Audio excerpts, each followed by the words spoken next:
Now this was quite the surprise. I know I don't sound like it, but back in the day I was into Call of Duty. Sure, I was late to the party, but I still cried when Ghost died in Modern Warfare 2, I was with Mason when he was asked about the numbers, and I was there when Modern Warfare 3 went for a cheap emotional pull with a kid dying. But like so many others, I grew bored with playing the same style of shooter year after year, and ended up using the Doom 3 BFG edition to cleanse my palate. Since then, the last COD game I played was Infinite Warfare, and that really just left us all flaccid from disappointment. But then a dear friend of mine told me about this and how it compared to COD, and everything he said about Ironsight, Area, and Whipple Games' title was true. It's a great COD replacement.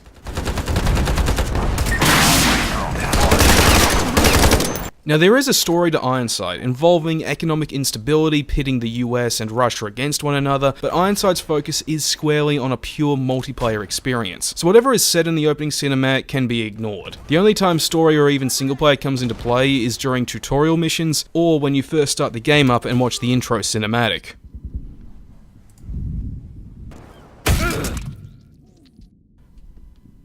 Right off the bat, Ironsight features multiple playlists that feature quite the diverse offering of game modes, from your standard team deathmatch to bomb defusal and planting, and some fresh takes on point control. The gameplay itself feels like it's been ripped straight out of Call of Duty. 9 times out of 10 in a shootout, whoever shoots first will live, and the maps are tight, compact arenas, funneling players into direct confrontations. But Ironsight makes one change to what Black Ops 2 did with its then new score streak system that makes it stand out more: countdowns. Rather than getting access to your loadout goodies through repeated scoring, they're all on a countdown, and every time you earn points for kills or going after objectives, the points are counted towards reducing each countdown, making it easier yet still so rewarding when you unlock access to a guided drone missile. And these countdowns are balanced, so while it is possible to unlock your first 2 bonuses just by waiting, your best bonus can only be unlocked by playing the game, rewarding skill, and giving the best players a well-deserved edge per match.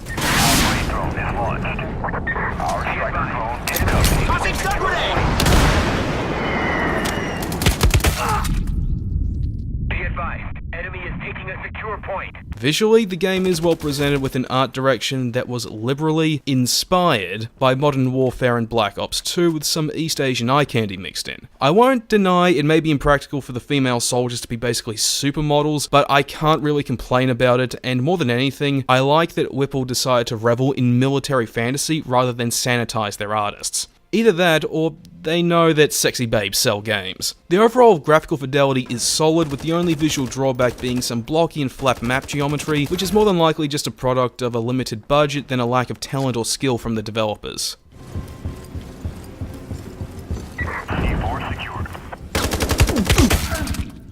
Monetization is the only aspect of the game that raises my eyebrows because it's based exclusively around loot boxes, which can be acquired through 3 different types of currency or by the usual ranking up by playing the game. Now, considering how most online-only games are moving away from loot boxes thanks to the developers realizing that people are just sick of them, it is disappointing that Ironsight is sticking with them, something that can be only assumed as a result of the devs being based in the East Asia market. I can see the inclusion of a Fortnite-style battle pass and a rotating stock working just as well in Ironsight, and doing well considering that the game is fun to play. But for what it's worth right now, the pricing on the boxes is fair from what I've seen, and they contain cosmetic options, add-ons, and weapons. But since the game is still in its open beta, it is safe to expect the monetization scheme to change and hopefully become something less archaic, but it also has the possibility of becoming much worse.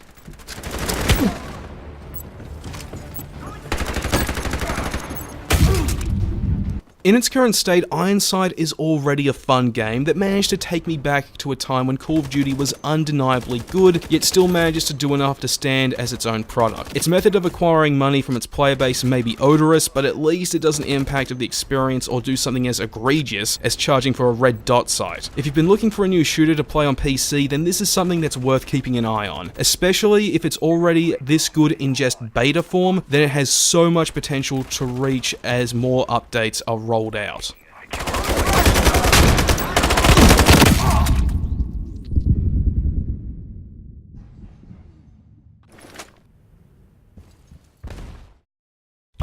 Alright, it's awesome to finally get this done. Sorry it took so long, I've been stuck working flat out, but hey, better late than never. Hope you guys had a great New Year's Eve, and for the first game review of 2019, I'm actually going to take a look at something I bought on Steam during Boxing Day. Dusk. That thing just has me hooked, so stuff it, I'm going to review it. And for movie reviews, I don't have an immediate date for when I'm going to get the Home Alone 2 review out, but I will be getting my video on the top 5 and bottom 5 movies of 2018 out as soon as possible, and I'm planning to do a review on Incredibles 2. I've got all that and more coming up, so like usual, stick around.